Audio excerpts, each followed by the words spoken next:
Hey, what's going on? So today I wanted to make this video to kind of put out some content to help you. If you're watching this, if you're on a weight loss journey, just put out some content to help you on your weight loss journey. My goal is to help you learn from the mistakes I've made, use things that I've done in the past that have helped me tremendously. And yeah, today that's what I'm going to do. I'm going to give you three of the biggest tips that I've used throughout the many weight loss journeys that I've been on. And the ultimate goal is to create a sustainable lifestyle that you can do every single day. It's got to be easy for you. It's got to be something that you can kind of put on, autopilot. And yeah, and for me, it's taken me a really long time to finally figure it out, but junk food, trigger foods, most fast food, things of that, foods of that nature, those are unsustainable for me, and I'm completely powerless over those things. And for me to admit that is really important. And it may be the same thing for you, because for so long I've always told myself, I can't wait to get done with this weight loss journey so I can go back to eating the way I did before, which is a huge mistake, And I would always do that.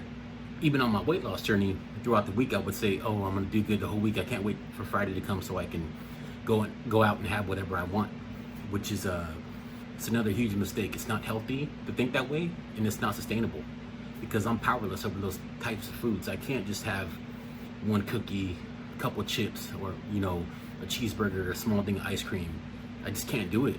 My the way my mind is wired, it's different, and some people may not understand that, but that's just the way it is.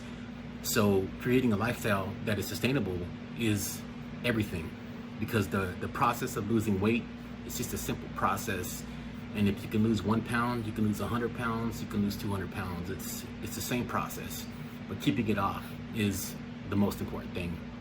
Because if you do live a new lifestyle, you will get to your goal, and then you're gonna think like, "Oh, what do I do now?"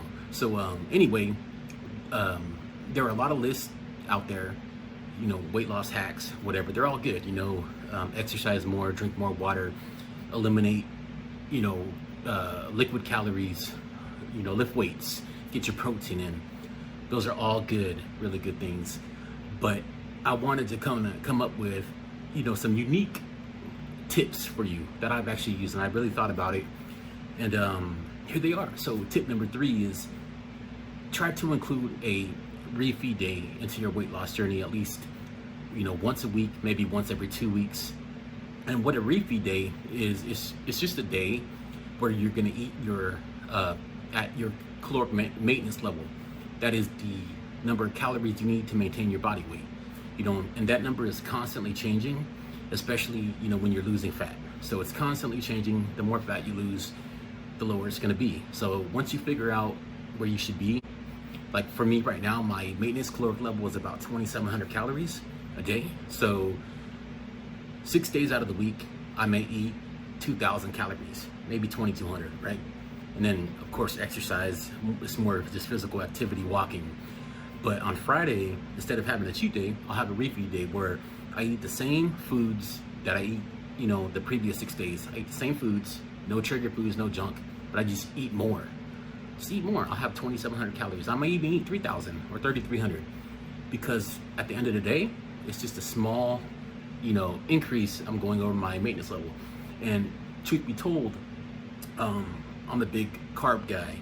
So if I eat a lot of carbs on, say, Friday, they're not going to be stored as fat, because our bodies store glucose in the form of glycogen, right? Our bodies can store a lot of glycogen. So if you do have a lot of carbs, say if you're in a caloric deficit, the chances are your glycogen stores are low. So in that case, if I do have one day where I eat a lot of carbs and it gets stored as glycogen, I'm not going to gain any fat. I may gain some water weight, because glycogen, requires water. 1 gram of glycogen requires 3 grams of water. So I may weigh more on the scale, but it's not fat. And remember, the ultimate thing we should be focused on is losing fat. So yeah, that's my 3rd tip. Just try to include a refeed day, because also it gives you a mental break. If you're in a caloric deficit, chances are you're probably hungry. You might be grumpy, um, things of that nature.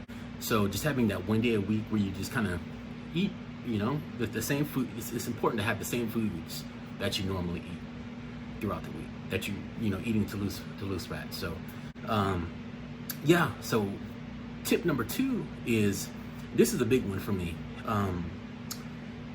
Try to create, I want to say, this is the word I always use, a food inventory of about 10 to 20 meals that that you like. These meals should be, lower calorie dense foods, or, it could be a variety, but they're things that you like to eat that are not trigger foods. And the benefit to this is, say you have just this food inventory of 10 to 20 meals, right?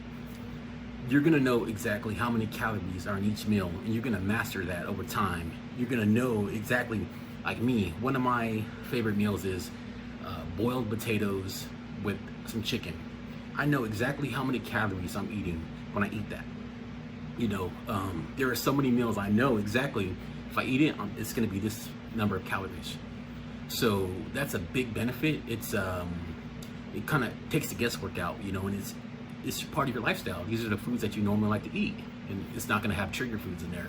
That's the most important thing. These things aren't going to trigger you to start eating other foods or binge, And the good thing is you can increase your food inventory as time goes on. You might only start off with, just say, 5 meals, maybe 10, right?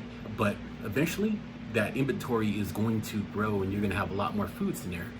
So you can have your own menu, if you will, your own food inventory, and you're going to know exactly what's in there, how to make it, how many calories are in there. You're going to take all the guesswork out, and they're foods you like, and you can, you can mix them up, and that's a good thing. So you're not just stuck eating broccoli and chicken or whatever it may be. You can have a bunch of foods. I have so many foods that I eat, I used to, say that burgers, fast food burgers, are a trigger food of mine. I don't eat them at fast food places, but I buy these burger patties from Sam's Club. They're pre-cooked. They're so good. I know exactly how many calories are in there. I put 2 patties in there. I put some pickles, lettuce, little mustard dressing, salad dressing.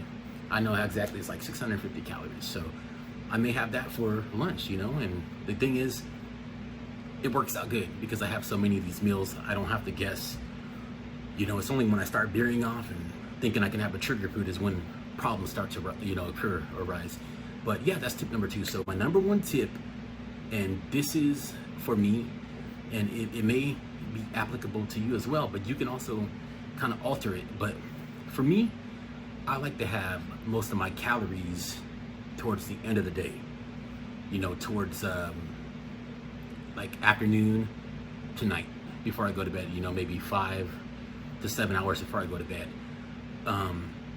What this does for me is I know that I don't really like to eat too much in the morning, or early morning, mid-afternoon, so I can save my calories for night, so that way I can consume more of my calories. So if I'm eating, say, 2,200 calories a day, I can probably have maybe 500 calories just throughout the day, or maybe a little more.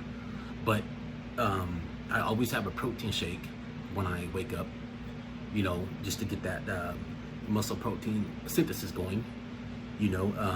First thing in the morning I have a protein shake, and then throughout the day I like to drink coffee, so I have coffee throughout the day. I use an almond-based creamer, which is like 25 calories per tablespoon. So I can put 2 to 3 tablespoons in there, 75 calories for a cup of coffee. I can have 2 cups of coffee throughout the day. I can also have, maybe a little snack here, here or there. And then once it gets, about 4 o'clock, 5 o'clock, I can have a little bit bigger meal, and then I can have one before I go to bed, and some people will tell you, don't eat before you go to bed. To me, it doesn't really matter. It doesn't really matter. Some people will say you don't want to load up on glycogen or carbs before you go to bed. It's not good for fat loss, but at the end of the day, your body is in a constant state of burning fat and glucose. So it doesn't matter to me. The body's, like I said, it's 24 hours, your body's burning fat. Even if you lay in bed all day, do nothing. That's what your BMR is, your basal metabolic rate.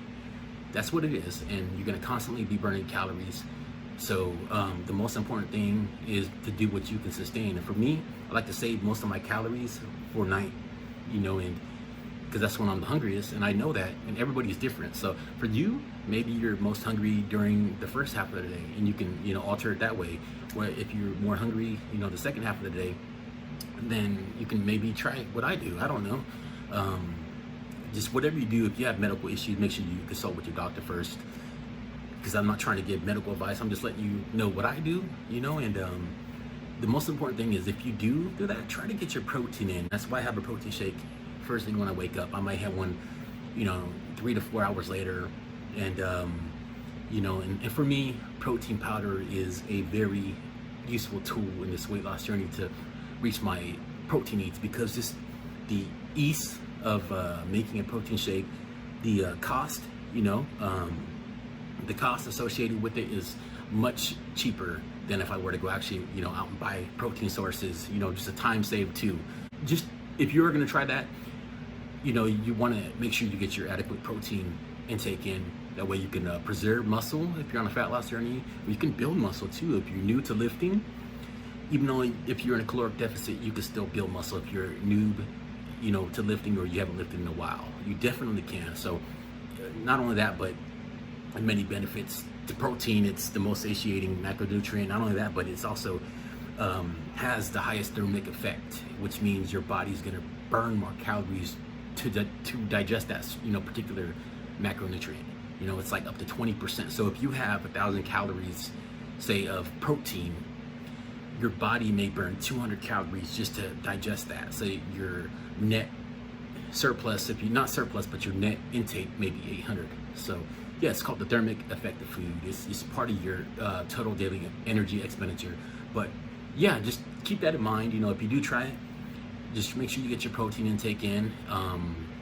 So yeah, so those are just 3 tips I hope can help you on your weight loss journey. They're things that I use, and they help me out. They're part of my lifestyle now.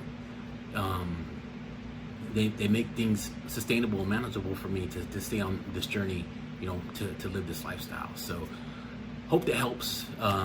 If you have any questions, just write it in the comments. I'll try to, answer it. So hope everyone's doing well. Keep working hard. Thanks for watching. Peace.